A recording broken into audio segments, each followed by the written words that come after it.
마음을 전환하시고 묵상하심으로 주일 예배를 시작하도록 하겠습니다.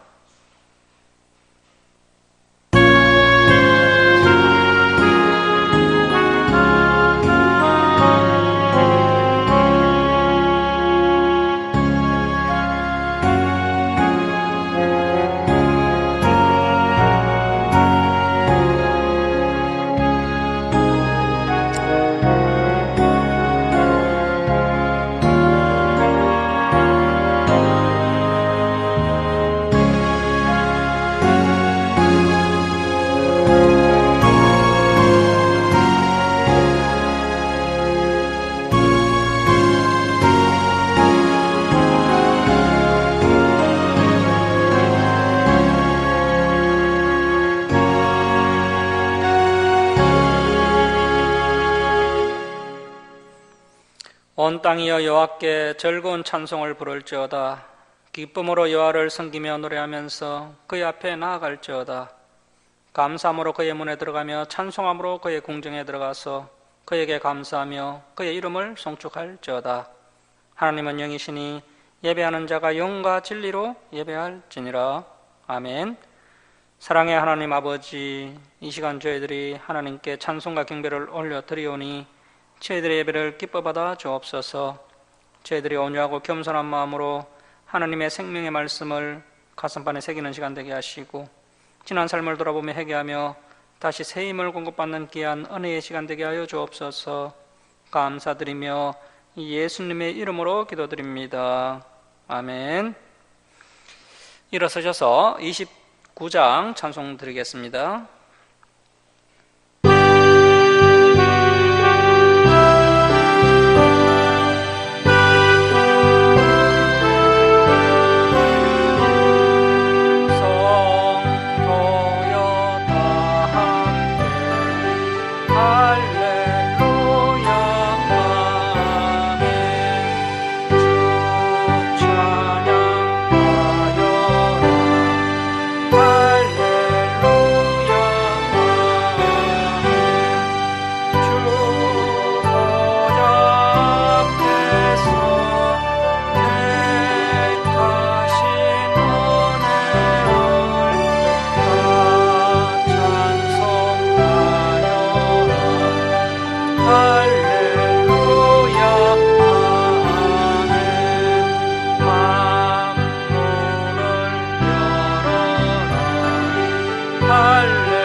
성시교독 65번 시편 149편입니다. 성시교독 65번 시편 149편입니다.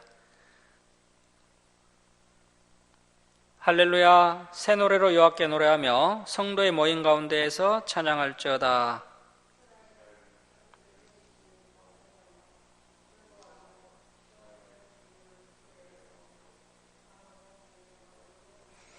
춤추며 그의 이름을 찬양하며 소고와 수금으로 그를 찬양할지어다.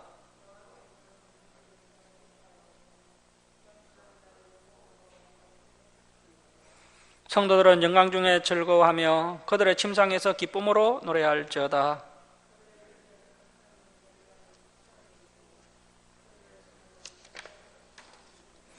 이것으로 문나라에 보수하며 민족들을 벌하며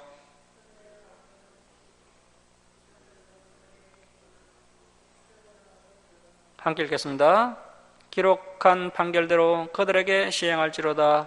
이런 영광은 그의 모든 성도에게 있도다. 할렐루야. 아멘. 사도신경으로 신앙 고백 드리겠습니다.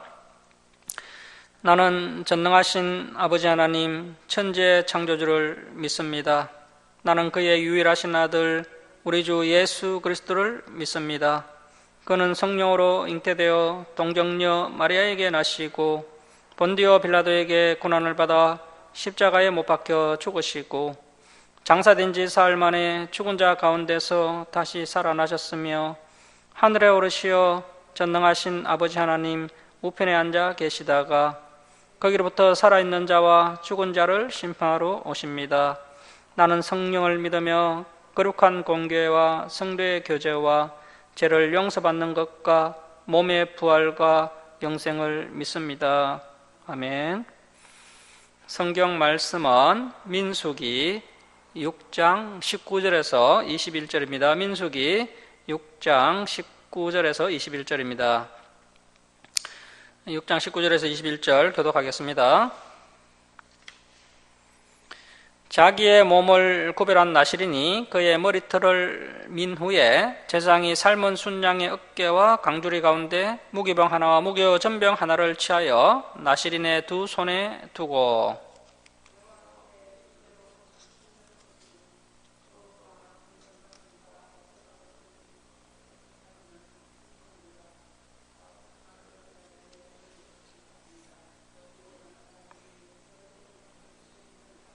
함께 읽겠습니다. 이는 그 선한 나실인이 자기의 몸을 구별한 일로 말미암아 여호와께 헌물을 드림과 행할 법이며 이 외에도 힘이 미치는 대로 하려니와 그가 선한 대로 자기의 몸을 구별하는 법을 따라 할 것이니라. 아멘. 자리에 앉아주시기 바랍니다. 기도하겠습니다. 사랑의 하나님 아버지, 한 주간도 저희들을 지켜주셨다가 주님 전으로 불러주셔서 하나님께 예배드릴 수 있도록 건강과 평강을 허락해 주시니 감사드립니다. 하나님 아버지, 저희들이 한 주간도 하나님의 말씀에 온전히 순종하며 살지 못한 것을 회개하오니 저희들을 불쌍히 여겨 주옵소서. 저희들이 날마다 승리할 수 있도록 주님께서 강한 손으로 붙들어 주옵소서. 하나님 아버지, 한국교회가 지난 잘못들을 회개하고 다시 하나님의 말씀으로 돌아오게 하여 주옵소서. 또 경제적으로 어려움과 고난 가운데 찬 자들을 긍휼히 여겨주셔서 다시 회복의 은혜를 부어 주옵소서. 하나님 아버지, 이정자들이 이 나라를 하나님의 뜻에 따라 바르게 이끌어가도록 그들을 붙들어 주옵시고 또 열방에서 선교하는 선교사들을 하나님의 능력의 손으로 붙들어 주셔서 그들을 통해 많은 영혼들이 하나님께로 돌아오는 역사가 있게 하여 주옵소서.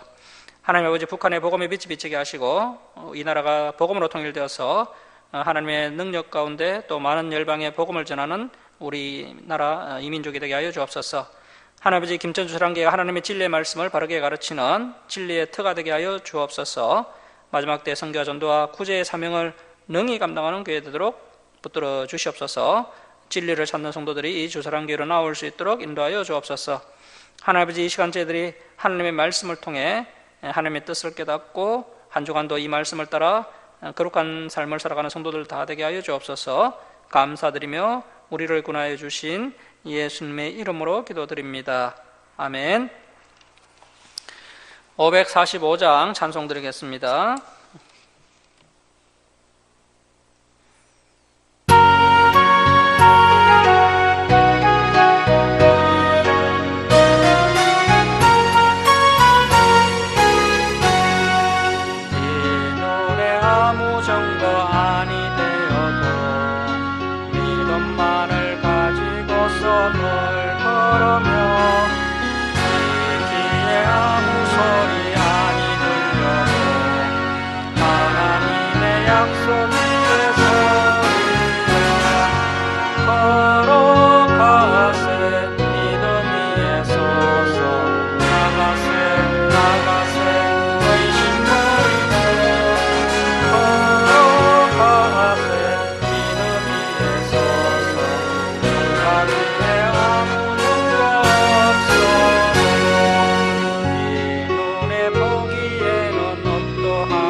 하나님 아버지는 참 기쁘다. 귀한 모든 약속 믿는 자에게 잊지 못할 무슨 일이 있을까. 걸어가세 믿음 위에 서서 나가세 나가세 의심 버리고 걸어가세 믿음 위에 서서 무작위에 아무 조건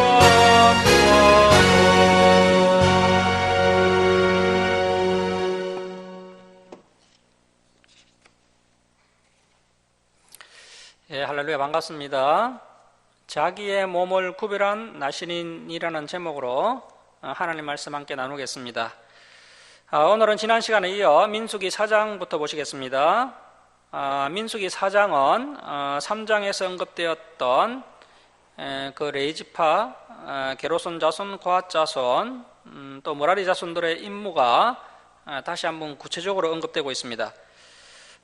그런데 4장에서는 장남 게르손 자손이 먼저 나오지 않고 둘째 거핫 자손의 임무가 너무 중요하기 때문에 거핫 자손이 먼저 언급되는 것을 볼 수가 있습니다. 그래서 이 거핫 계열이 가장 비중 있는 계열이 되겠습니다. 자, 여기 PPT를 한번 보실까요? 레이지파, 레이 자손들에 대한 그 계보, 족보에 대한 그림을 보시면 레에게 세 아들이 있었습니다. 세 아들이 있었는데 게르손, 거핫, 므라리가 있었는데 거핫의 네 아들 중에서 첫째 아들 아므람을 통해서, 아므람 계열을 통해서 아론과 모세가 태어나게 됩니다. 그리고 또 두 번째 아들 이스라엘 계열을 통해서 코라 자손이 태어나게 됩니다. 그래서 이 모세와 코라는 같은 거핫 계열이고 사촌지간입니다. 이러한 내용을 알고 있어야 이제 뒤에 나오는 그 코라의 반역 사건도 우리가 잘 이해할 수 있게 됩니다. 자, 이렇게 거핫 계열이 가장 비중 있는 계열이고 이 모세 아론도 거핫 계열입니다. 그래서 제사장 집안이 이 거핫 계열을 통해서 나오게 된 것이죠.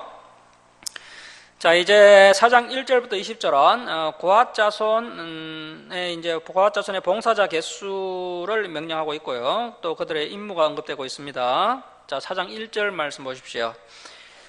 또 여호와께서 모세 아론에게 말씀하여 이르시되 레위 자손 중에서 거핫 자손을 그들의 종족과 조상의 가문에 따라 집게 할지니 곧 30세 이상으로 50세까지 해막의 일을 하기 위하여 그 역사에 참가할 만한 모든 자를 계수하라.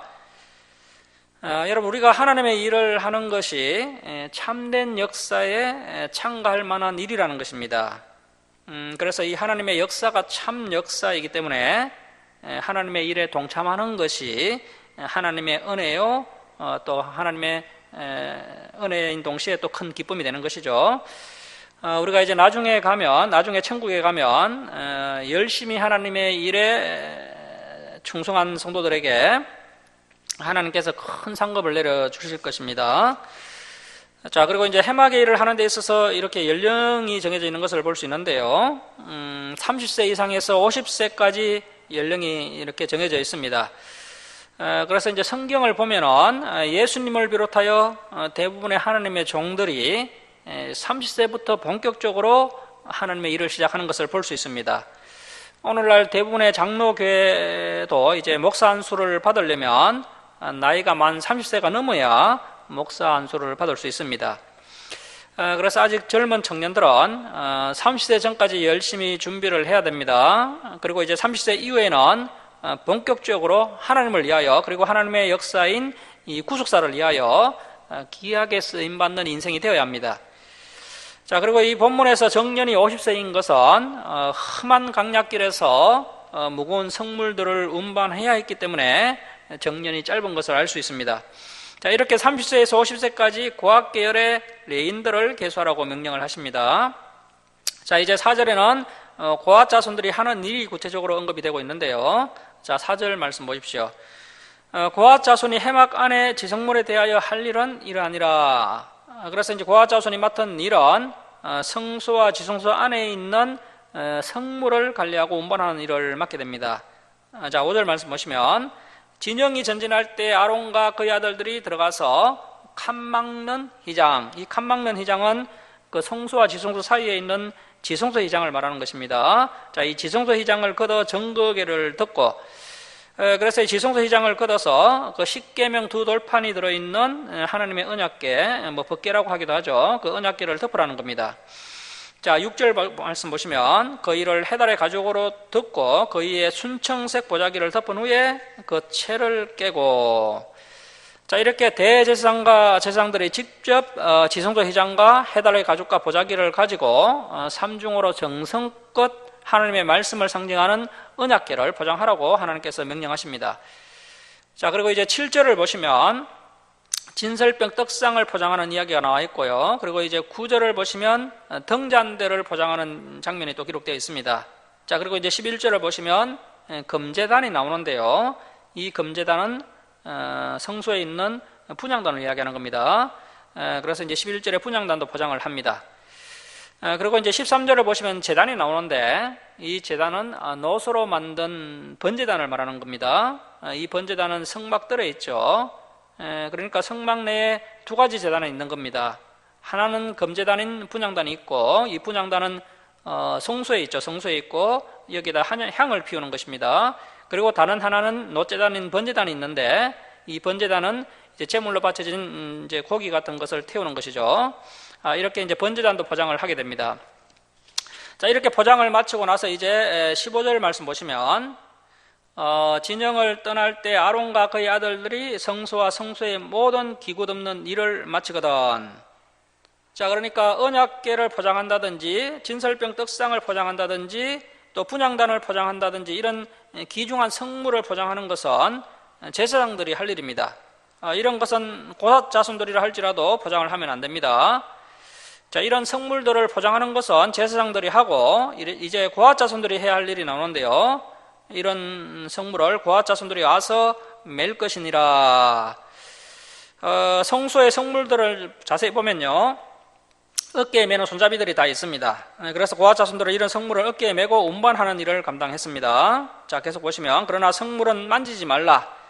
그들이 죽으리라. 해막 물건 중에서 이것들은 고핫 자손이 맬 것이며, 그래서 이제 진영이 이동할 때 성소와 지성소의 성물을 포장하는 일은 제사장들이 직접 포장을 하고요. 그 포장된 성물을 어깨에 메고 운반하는 일만 고핫 자손들이 담당을 하게 됩니다.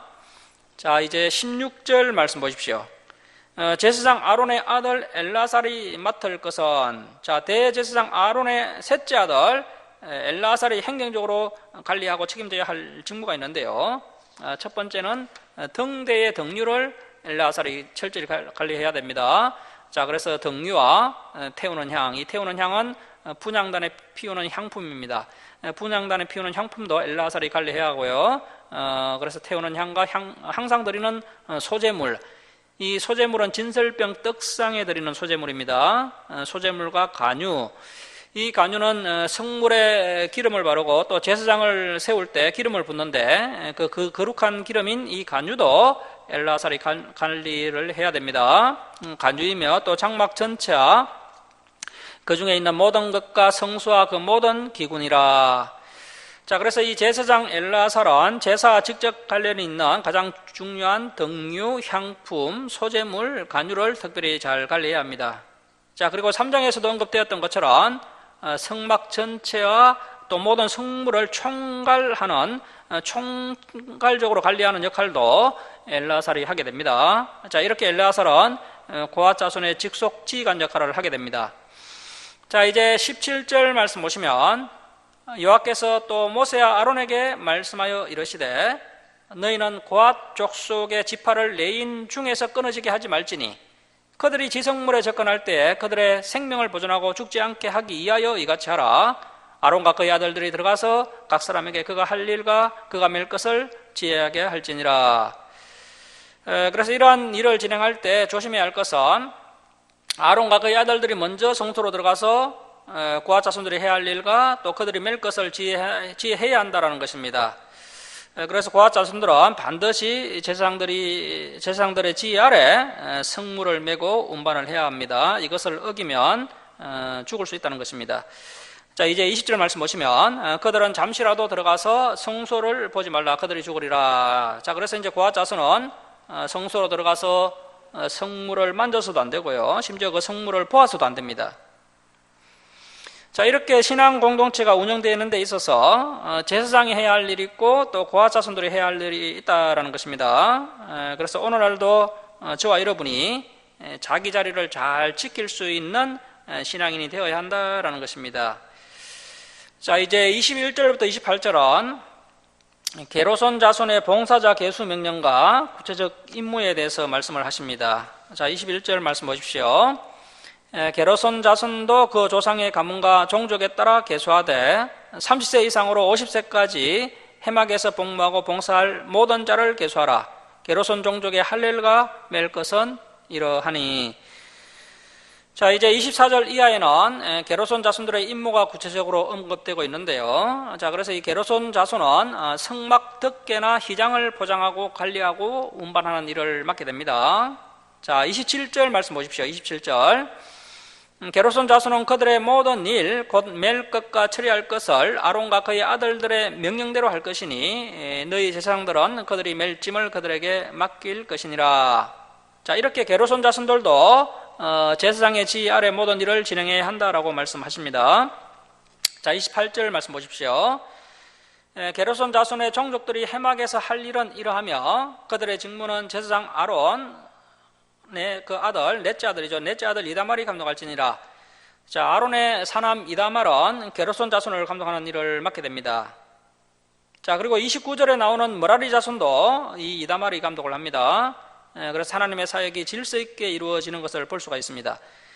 자, 29절 말씀 보십시오. 너는 므라리 자손도 그 조상의 가문과 종족에 따라 계수하되 30세부터 50세까지 해막에서 복무하고 봉사할 모든 자를 계수하라. 그들이 직무를 따라 해막에서 할 모든 일, 곧 그 맬 것은 이러하니 곧 장막의 늘판들과 그 띠들과 그 기둥들과 그 받침들과.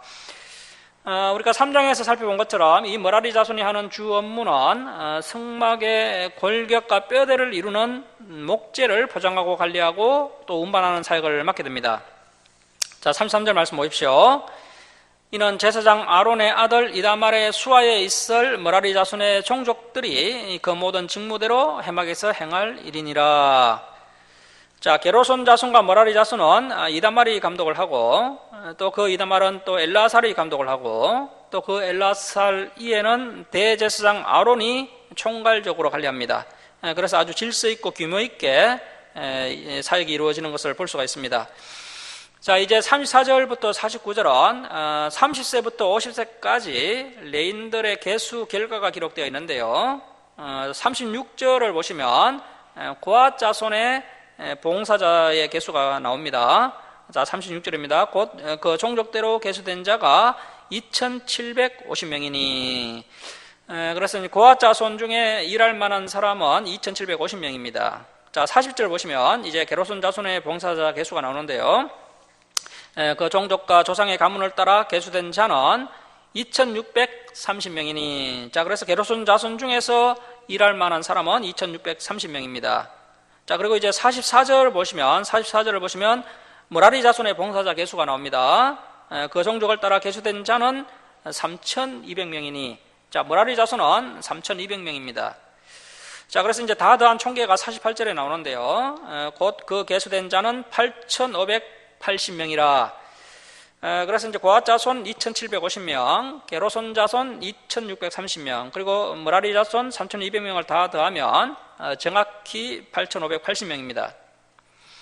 이 8580명이 일시에 성막에서 다 함께 봉사를 하는 것은 아닙니다. 사실 성막의 크기가 그렇게 크지 않습니다. 그 성막을 둘러싼 울타리 크기가요, 가로 22.5m, 세로 45m입니다. 그리고 그 안에 있는 그 성소의 크기는요, 가로 4.5m, 또 세로 13.5m밖에 되지 않습니다.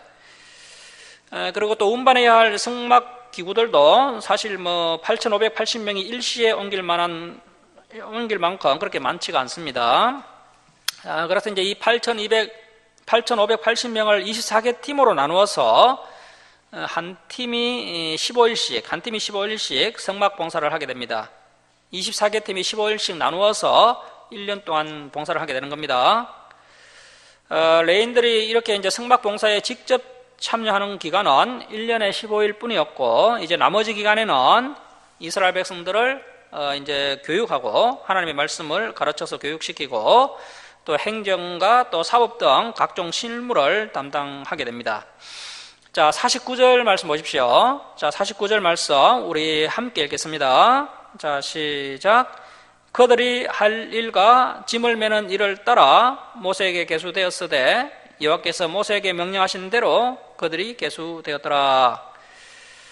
그래서 하나님의 일을 여러 사람들이 분담해서 하는 것이 성경적이라는 겁니다. 이렇게 민수기 1장에서 4장까지 인구조사 또 진영 배치를 완료하게 되면서 이스라엘은 드디어 하나님의 군대로 재편이 되게 됩니다. 자, 이제 5장에서 6장은 재편이 된 이스라엘 진영을 이끌고 이제 광야로 출발을 하게 되는데요. 그런데 이제 어떻게 이 이스라엘 진영을 잘 유지할 것인가? 그래서 이제 진영 유지에 필수적으로 필요한 4가지 사항에 대해서 하나님께서 말씀을 하십니다. 오늘은 그 중에 3가지만 살펴보겠습니다. 자, 첫 번째, 이 신앙 공동체가 잘 유지되기 위해서는 정결해야 한다는 것입니다. 그 이야기가 5장 1절에서 4절까지 기록되어 있습니다. 신앙 공동체가 유지되기 위해서는 그 신앙 공동체의 구성원들의 몸과 마음이 깨끗해야 합니다. 우리는 자꾸 마음만 깨끗해야 한다라고 이렇게 생각을 하고 있는데요. 사실은 몸과 마음이 서로 연결되어 있습니다. 그래서 성경은 몸과 마음을 하나로 표현하고 있습니다. 그래서 신앙 공동체 구성원들의 몸과 마음이 정결할 때 그 신앙 공동체가 건강하게 유지될 수 있는 것입니다. 자, 민수기 5장 1절 말씀 보십시오. 여호와께서 모세에게 말씀하여 이르시되 이스라엘 자손에게 명령하여 모든 나병한 자, 유출증이 있는 자와 죽음으로 부정하게 된 자를 다 진영 밖으로 내보내되. 자, 그래서 이 정결과 성결의 개념이 분명히 영적인 의미도 있지만 부정한 것을 멀리하여서 육체가 건강하고 깨끗하게 하는 것도 기본적인 정결이라는 겁니다. 자, 3절 말씀 보시면 남녀를 막론하고 다 진영 밖으로 내보내어 그들이 진영을 더럽히게 하지 말라. 그래서 부정한 것이 진영 안으로 들어와서 진영을 더럽게 하지 않아야 할 이유가 나오는데요. 자, 줄을 치겠습니다. 내가 그 진영 가운데 거하느니라 하시매. 자, 우리 하나님은 거룩하고 정결하신 분이시기 때문에 반드시 하나님이 거하시는 공동체의 구성원 역시 몸과 마음이 깨끗해야 한다라는 겁니다. 이것이 바로 성결적 정결과 또 거룩의 기본 개념이 되겠습니다. 자, 4절 말씀 보십시오. 이스라엘 자손이 그같이 행하여 그들을 진영 밖으로 내보냈으니 곧 여호와께서 모세에게 이르신 대로 이스라엘 자손이 행하였더라. 그래서 신앙 공동체가 재편되었으면 이제 그것이 잘 유지되어야 합니다. 그 신앙 공동체가 잘 유지되기 위해서는 이러한 기본적인 정결이 지켜져야 한다라는 것입니다. 자, 그리고 이제 두 번째는 이 신앙 공동체가 이제 잘 유지되기 위해서 하나가 되어야 합니다. 하나가 되어야 합니다. 진리 가운데 탄결이 되고 하나가 되어야 하는데요. 그래서 이제 하나됨을 깨뜨릴 수 있는 여러 가지 갈등 요소가 있습니다. 하나됨을 깨뜨리는 갈등 요소를 사전에 방지하기 위해서 하나님께서 손해배상법과 또 의심의법을 미리 제정을 해 주십니다. 자, 5절에서 8절에는 손해배상법이 나오는데요. 이 손해배상법은 이웃과의 관계 문제죠. 오늘날로 이야기하면 성도 간의 관계적 문제입니다. 이 내용은 레위기에서 속건제를 살펴볼 때 이미 살펴봤던 내용입니다. 5절에서 8절 말씀을 간단하게 정리를 하면 이렇습니다. 이웃에게 죄를 지은 경우에는 회개하고 그 죄값에다가 5분의 1을 더하여서 피해자에게 보상을 해야 한다라고 말씀하고 있습니다. 같은 믿는 성도라고 그냥 넘어가면 안 되고요. 성도에게 피해를 끼쳤으면 그 성도에게, 그 피해자에게 20%를 더해서 보상을 해야 한다라는 것입니다. 만일에 100만 원을 손에 끼쳤다면 120만 원을 주라는 것이죠. 그런데 이제 피해자가 죽어버린 경우에는 반드시 가까운 친척에게 보상을 해야 하고요. 만일 가까운 친척도 없으면 제사장에게 보상금을 지급해야 한다는 것입니다. 그러니까 반드시 보상을 하라는 겁니다. 손해를 끼쳤으면 보상을 해야 합니다. 자, 5장 7절 말씀 보십시오. 그 지은 죄를 자복하고 그 죄값을 온전히 갚되 5분의 1을 더하여 그가 죄를 지었던 그 사람에게 돌려줄 것이요. 자, 사람이 이웃에게 어떤 잘못을 저질러서 피해를 끼쳤을 때는 먼저 사과를 해야 합니다. 자, 그리고 두 번째, 5분의 1을 더해서 배상을 해야 한다는 것입니다. 그래서 실수한 것에 대해서 말로만 미안하다라고 하고 그냥 넘어가면 안 됩니다. 반드시 미안하다고 사과를 하되 또 구체적으로 보상도 해야 한다는 것입니다. 자, 그래서 저와 여러분이 사람과의 관계 가운데 실수를 했으면 구체적인 사과와 또 보상을 하려는 적극적인 모습이 있어야 합니다. 그런데 이것이 왜 중요하냐면 사과 보상까지 했을 때 하나님께 드리는 속건제가 연납이 되고 또 속죄가 될 수 있다는 것입니다. 우리는 그동안 마음속으로 하나님 앞에 회개만 하면 하나님께서 다 용서해 주신다라고 배웠는데요, 구약 성경을 보면 그렇지 않다라는 것입니다.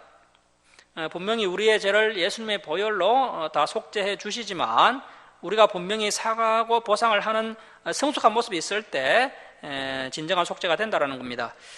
그래서 예수님께서도 형제 간에 상처 주는 말을 했다든지 아니면 형제에게 또 손해를 끼쳤으면 예배를 멈추고 재물을 내려놓고 그 헌물을 내려놓고 먼저 그 형제와의 문제를 해결하고 나서 하나님께 예배를 드려야 한다라고 말씀하셨습니다. 그래서 사과하고 보상하는 성숙함이 기본적으로 있을 때 이 속건제가 연납되고 속죄가 된다는 겁니다. 이러한 성숙한 처신이 신앙 공동체의 분열을 막고 또 성령의 하나됨을 지켜낸다라는 것입니다.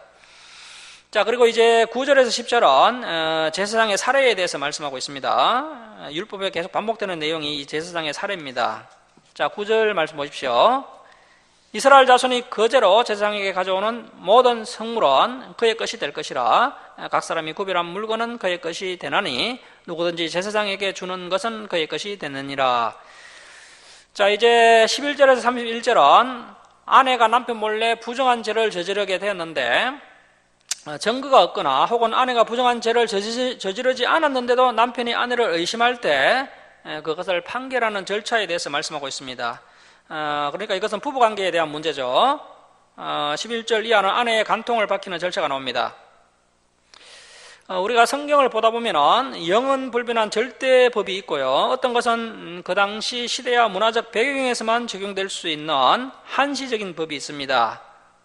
이 간통을 밝히는 절차는 후자에 해당되는 것입니다. 11절에서 31절은 집에 가셔서 한번 읽어보시면 쉽게 이해가 될 겁니다. 그래서 이제 정말로 아내가 탈선을 하였으면 이러한 절차를 통해서 아내의 죄가 드러나게 될 것이고, 다행히 남편의 의심과 달리 아내가 탈선한 것이 아니라면 아내는 이 법을 통해서 보호를 받게 됩니다. 이 당시에는 여성들이 약자였기 때문에 남편들의 의처증으로 인해서 많은 여성들이 억울한 일을 당했고 심지어 남편에게 매를 맞고 버림을 당하는 일이 종종 있었습니다. 그래서 이 법도 어떻게 보면 유독 여성들만 부정한 죄에 대해서 판결을 하는 법처럼 보이지만, 그래서 이제 불공평하게 보일 수 있지만 사실은 이 시대의 약자인 여성들을 보호하기 위한 하나님의 사랑과 긍휼의 법이라는 것을 알 수 있습니다. 그래서 저와 여러분이 주사랑교회와 함께 강약길 같은 이 신앙의 길을 함께 나아갈 때 두 가지 길을 맞이할 수 있다는 것입니다. 하나는 성도와의 관계적 문제가 발생할 수 있고요, 또 하나는 부부간의 관계적 문제도 발생할 수 있다는 것입니다. 이 두 가지 문제가 심각한 문제가 될 수 있고, 이러한 문제들을 성경적으로 성숙하게 잘 풀어나가야 주사랑교회가 분열되지 않고 하나로 견고하게 유지될 수 있다는 것입니다. 자, 이제 6장으로 갑니다. 민수기 6장에는 나시린법이 나오는데요, 이 신앙 공동체가 잘 유지되기 위해서는 세 번째로 이렇게 하나님께 자신을 드리는 나시린들이 많이 있어야 한다는 겁니다. 나시린들은 히브리어로 나지르인데요, 나지르는 스스로 구별된 사람이라는 뜻입니다. 스스로 구별된 사람. 자, 그래서 레위지파 말고 다른 지파에서도 하나님께 헌신하는 특별 헌신자들이 많이 일어나야 신앙 공동체가 건강한 공동체가 될 수 있다는 겁니다. 자, 그리고 이 나시린은 종신 나시린인가 또 일시적 나시린이 있었습니다. 대개 자신이 스스로 하나님께 헌신하는 시간을 정하게 되고요, 어린아이인 경우에는 부모님이 그 기간을 정하기도 합니다. 성경을 보면은 이제 성공한 나시린이 있었고 실패한 나시린이 있었는데요. 실패한 대표적 나시린이 바로 삼손이었습니다. 그리고 성공한 대표적 나시린은 사무엘, 또 세례 요한, 바울 같은 사람이죠. 그리고 이제 사무엘과 세례 요한은 종신 나시린이었고 바울은 일시적인 나시린이었던 것을 성경을 통해 확인할 수 있습니다. 아마도 수많은 이스라엘 백성들이 하나님 앞에 이 나시린 서약을 하였을 것입니다. 하지만 사무엘, 세례 요한, 바울처럼 나시린의 선을 성실하게 지켰던 사람들은 극소수에 불과했습니다. 오늘날도 마찬가지입니다. 이 본문을 보면 나시린은 네 가지를 잘 지켜야 합니다. 자, 첫 번째로 스스로 자원하여 자신을 세상과 구별시켜야 합니다. 스스로 자원하여 자신을 세상과 구별시킬 때 비로소 나시린이 되는 겁니다. 자, 그리고 이제 두 번째로 나시린은 포도주와 독주를 입에 대면 안 됩니다. 앞에서 제사장 나답과 아비후가 술을 마시고 취해서 애부의 불을 가지고 와서 하나님께 드리다가 죽임을 당한 사건이 있었습니다. 그 사건을 하나님께서 염두에 두시고 그래서 이제 하나님께 이렇게 쓰임받고 싶으면 술을 끊으라고 말씀하고 계십니다. 포도주와 독주를 입에 대면 안 된다는 겁니다. 자, 그리고 이제 세 번째 나시린은 삭도를 머리에 대면 안 됩니다. 그러니까 나시린은 머리카락을 짧게 자르면 안 된다라고 하시는 거죠. 그런데 왜 하나님께서 나시린에게 이런 명령을 하셨을까요? 그 답이 7절에 나와 있습니다. 자, 7절 중반절 먼저 보시면 자기의 몸을 구별하여 하나님께 드리는 표가 그의 머리에 있음이라. 자, 그래서 자기의 몸을 구별하여 하나님께 드리는 표시가 있어야 합니다. 그러니까 이것이 할례하고 비슷한 것이죠. 하나님께 헌신하는 사람은 하나님의 것이라는 표시가 되어야 한다라는 겁니다. 그래야 하나님께서 그 사람을 사용하신다는 것입니다. 하나님께 헌신하는 사람, 하나님의 소유로 구별된 사람이라는 표로 머리카락을 기르라고 말씀하신 것입니다. 그러니까 저 멀리서 그 헤어스타일만 봐도 나시린이라는 것을 금방 알아볼 수가 있습니다. 오늘날 세상 사람들이 멀리서 우리 성도들을 쳐다보기만 해도 야, 저 사람은 하나님의 사람이 맞다라고 구별할 수는 없습니다. 오늘날은 저와 여러분이 이 세상을 살아가면서 우리의 삶을 통해서 하나님의 사람임을 나타내야 합니다. 우리의 거룩하고 아름다운 삶을 통해서 우리의 구별된 모습을 통해서 하나님의 사람임을 나타내야 합니다. 그래서 성숙한 성도는 분명한 내적 표식이 있어야 한다는 것입니다. 그래서 저와 여러분이 이제 외부에서 식사를 할 때도 기도를 생략할 것이 아니라 당당하게 기도를 또 해야 됩니다. 그래야 세상 사람들이 우리의 모습을 보고 하나님께 속한 사람인 것을 알 수가 있습니다. 이러한 나시린의 표식이 명확한 사람을 하나님께서 사용을 하십니다. 자, 이제 네 번째, 나시린은 시체를 가까이 하면 안 됩니다. 나시린은 너무나도 귀한 사람이기 때문에 세균에 감염되지 않도록 하기 위해서 이렇게 하나님께서 시체를 가까이 하지 못하게 하셨습니다. 하지만 나시린이었던 삼손은 이러한 말씀을 전혀 지키지 않았습니다. 자꾸 하나님의 말씀에 불순종하니까 결국 삼손은 실패한 인생이 되고 말았습니다.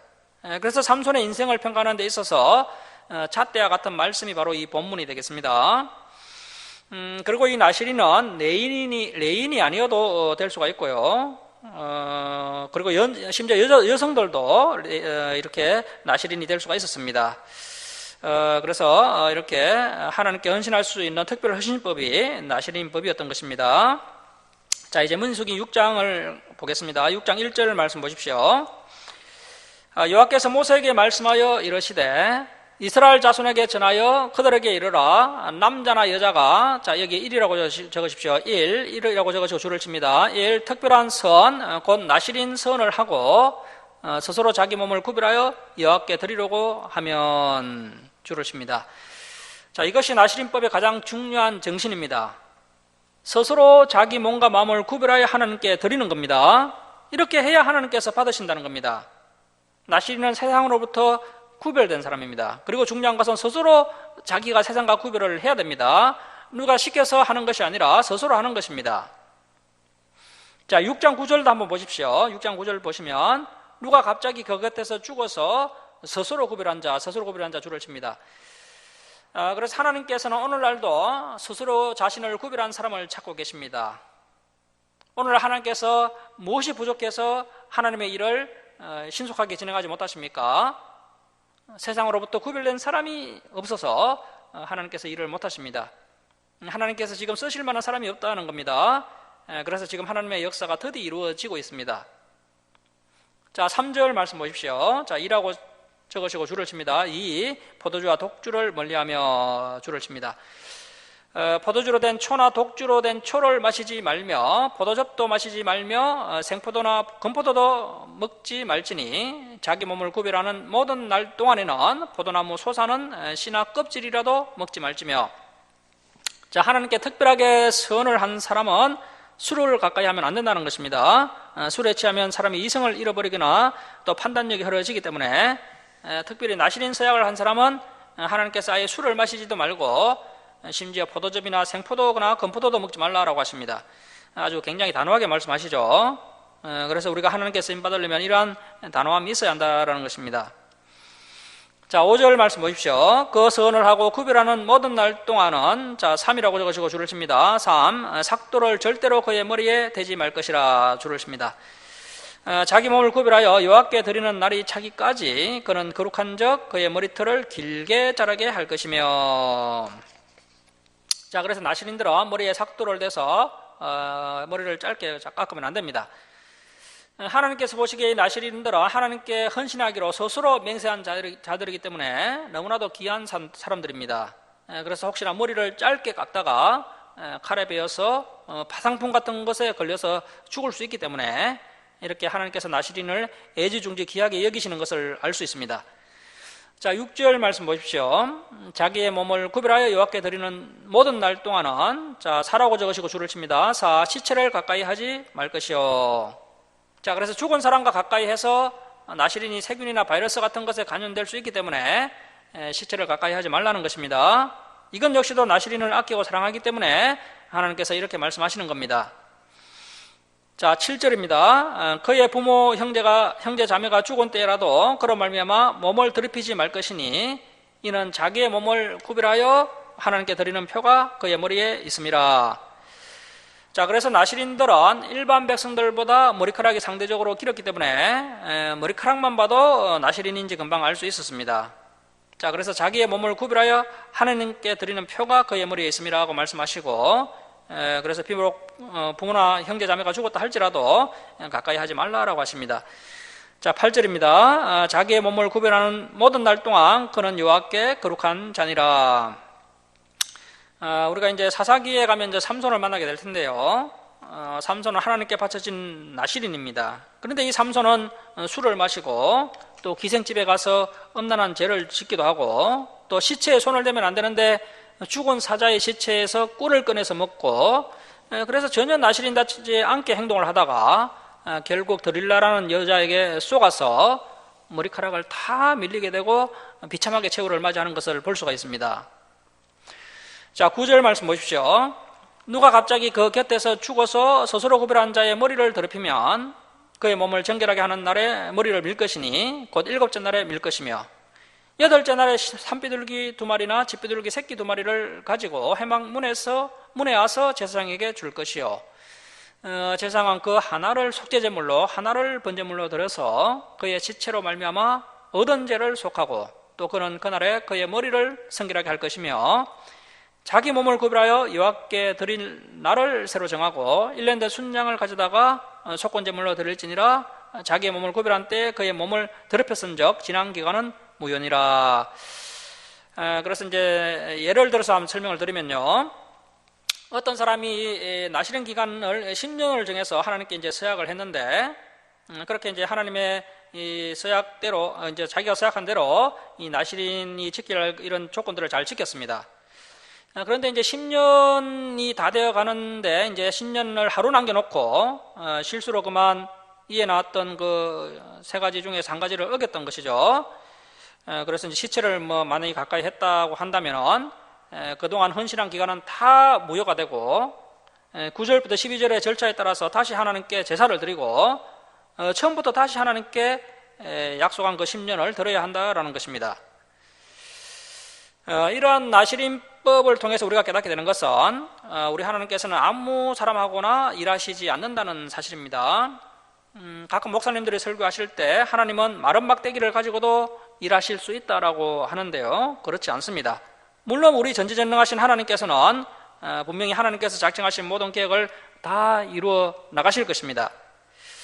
그런데 하나님께서는 특별히 헌신된 하나님의 백성들을 통하여서 하나님의 뜻을 이루어 가시는 것을 기뻐하신다는 것입니다.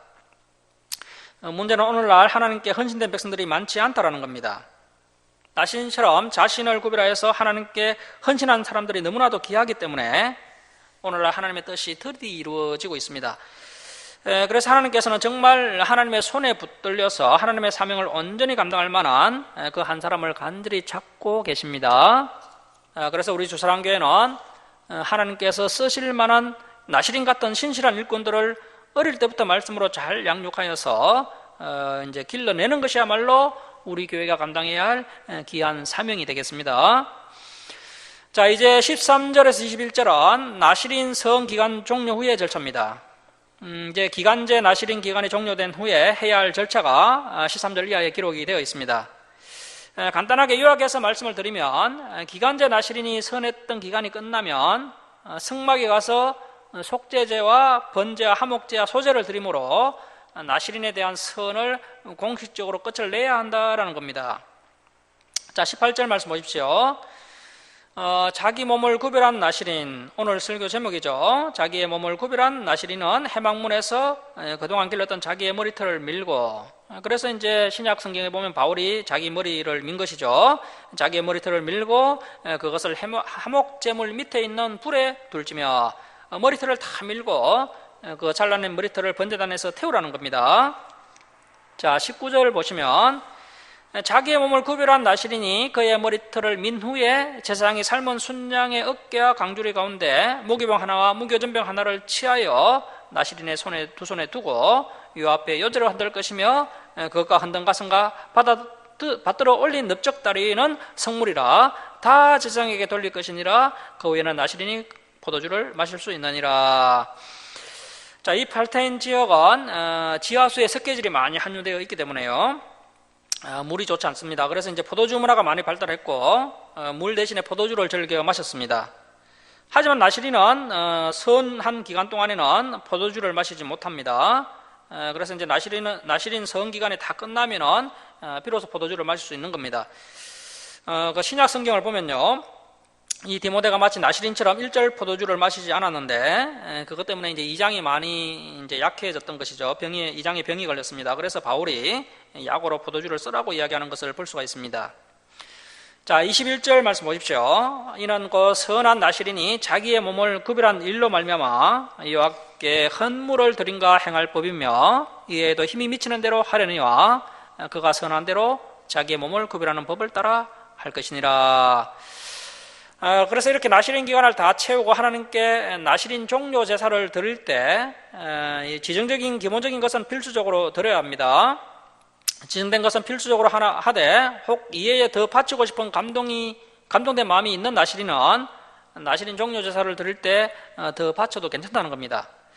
그래서 항상 기본이 있습니다. 그 기본은 필수적으로 해야 하는 것이고요, 그 기본 너머의 것은 이제 감동된 마음이 있는 사람은 자언하여 더 바친다면 하나님께서 기쁨으로 받겠다는 겁니다. 자, 그런데 자언하여 더 바치는 경우에도 힘이 미치는 대로 해야 한다라는 겁니다. 자기 형편에 맞게 바쳐야 한다라는 것이죠. 오늘날 교회에서 하나님께 무조건 많이 바치기만 하면 하나님께서 큰 부자가 되게 해주신다라고 하면서 무리하게 헌금을 요구하는 경우가 있는데요, 절대 그렇게 하면 안 되고 하나님 앞에 감동된 마음이 있어서 더 바치는 사람도 자기 형편에 맞게 더 바치면 되는 겁니다.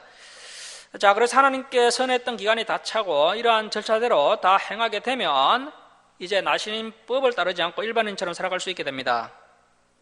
자, 우리 마지막으로 다시 한번 6장을 한번 보시면요, 이 6장에 어떤 단어가 가장 많이 나오고 있습니까? 구별이라는 단어가 가장 많이 나오죠. 구별이라는 단어가 무려 15회가 나옵니다. 자, 이러한 내용을 통해서 우리가 분명히 깨닫게 되는 것은 우리 하나님께서는 아무나 사용하지 않으시고 세상으로부터 자신의 몸과 마음을 거룩하게 구별한 사람을 사용하신다라는 것을 분명하게 확인할 수가 있습니다. 자, 여러분, 우리 하나님은 구별된 사람과 함께 일을 하신다는 것입니다.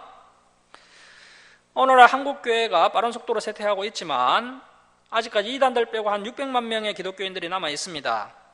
자, 그런데 문제는 600만 명 중에서 세상으로부터 거룩하게 자신을 구별한 사람이 많지 않다라는 겁니다.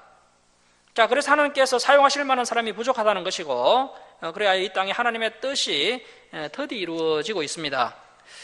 말씀을 마치도록 하겠습니다. 사랑하는 성도 여러분, 저와 여러분이 세속에 물들지 않고 거룩하게 구별되어서 하나님께서 귀하게 쓰실 만한 이 시대의 나시린이 될 수 있기를 바랍니다.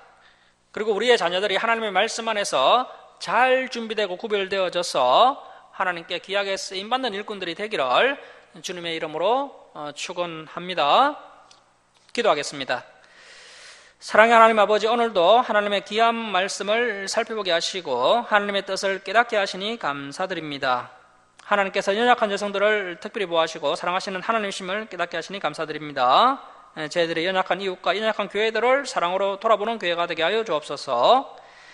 하나님께서 특별히 하나님께서 귀하게 사용하실 만한 일꾼들을 찾고 계시고 또 그렇게 헌신된 나시린들을 얼마나 또 귀하게 여기시고 사랑하시는지 알게 되니 감사드립니다. 이 마지막 때에 나시린과 같이 구별된 자녀들이 하나님의 말씀 안에서 잘 준비되어져서 하나님께서 귀하게 사용하시는 일꾼들을 많이 배출하는 우리 주사랑교회가 될 수 있도록 은혜 베풀어 주옵소서.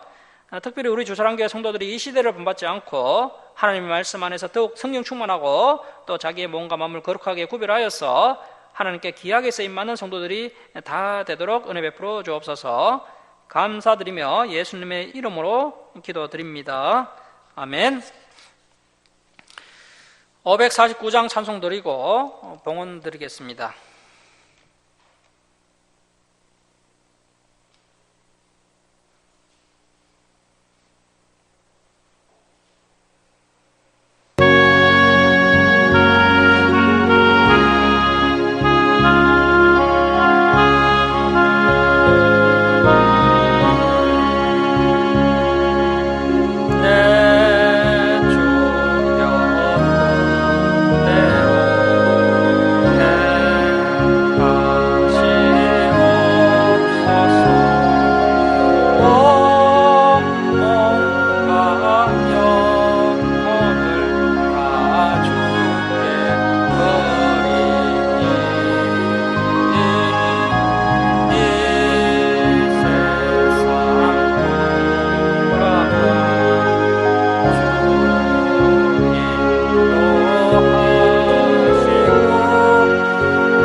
봉헌 드리겠습니다. 감사헌금 올려드립니다. 그리고 주정금 올려드립니다.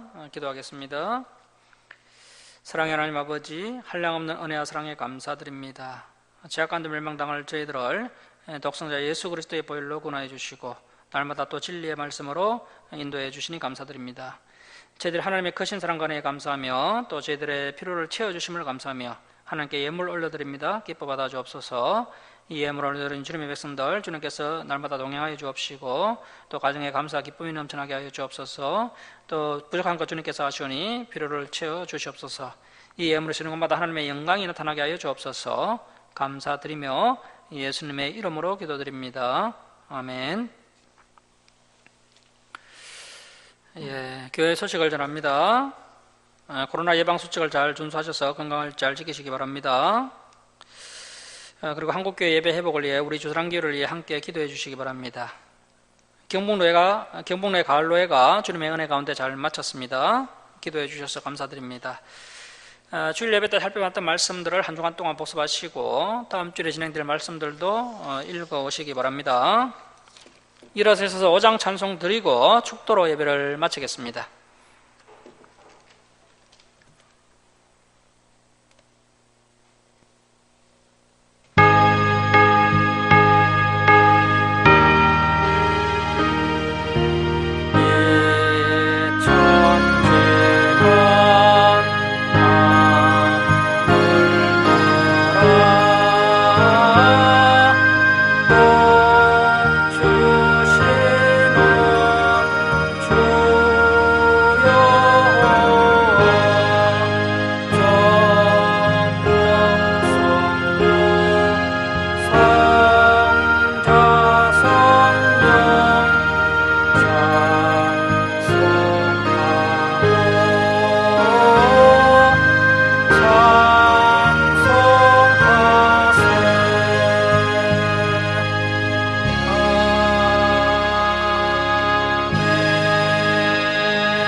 지금은 우리 주 예수 그리스도의 은혜와 하나님 아버지의 극진하신 사랑하심과 성령님의 감화감동하심과 교통하심이 몸과 마음을 거룩하게 구별하여서 세상과 구별된 나신인으로 살아갈 것을 결단하는 사랑하는 김천 주사랑교회 성도들 무리에와 이 땅의 모든 교회에 이로부터 영원토록 함께 있을지어다. 아멘.